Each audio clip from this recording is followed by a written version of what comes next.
네, 국민의힘 행전안전위 의원 일동 이름으로 최근에 대한민국 경찰의 치안 관련해서 우려스러운 점이 많아 성명서를 발표하게 되었습니다. 2021년 11월 15일 인천에서 층간소음 흉기 난동 사건이 발생했습니다. 현장에 출동한 경찰이 있었지만 부실 대응으로 민간인 여성이 칼에 맞아 중상을 입었습니다. 지난 19일에는 서울 중구에서 한 여성이 피살되는 사건이 발생했습니다. 이 여성은 11월 7일 경찰에 데이트 폭력 신변 보호를 신청했지만 12일 만에 변을 당했습니다. 대한민국 치안이 위협받고 있습니다. 2016년 세계 치안 순위 1위에 빛나던 과거의 명성이 빛을 발하고 있습니다.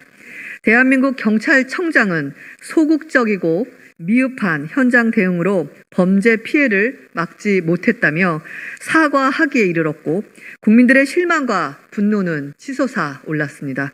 어제는 경찰청 차장이 주관하는 현장 대응력 강화 TF를 구성하고 대책 마련에 나서겠다고 밝혔습니다.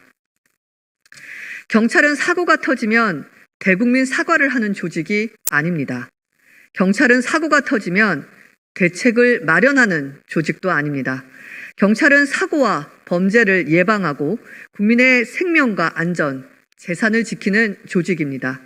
사고가 터질 때마다 국민들께 사과하고 재발 방지를 약속한다면 대한민국 경찰이 존재해야 하는 이유는 무엇이겠습니까?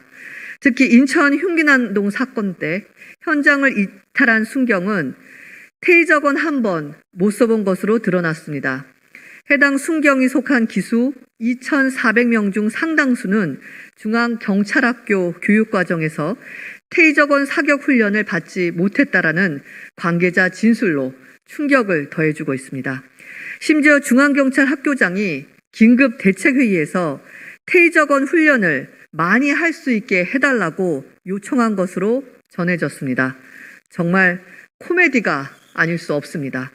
이 코미디 사태에 경찰청장은 책임지고 사퇴하십시오.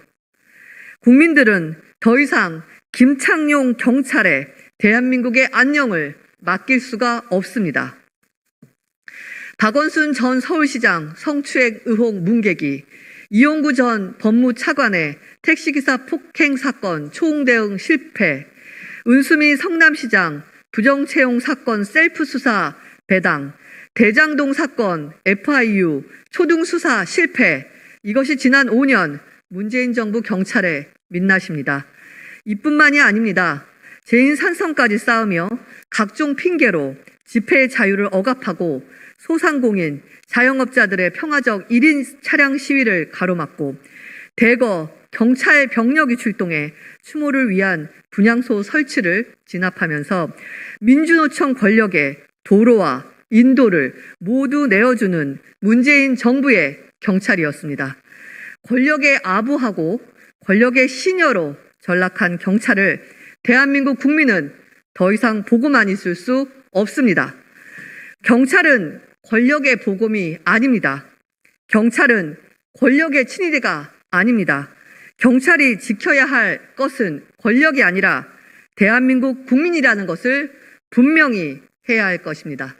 2021년 11월 23일 국민의힘 행전안전위원회 위원 일동 이상입니다.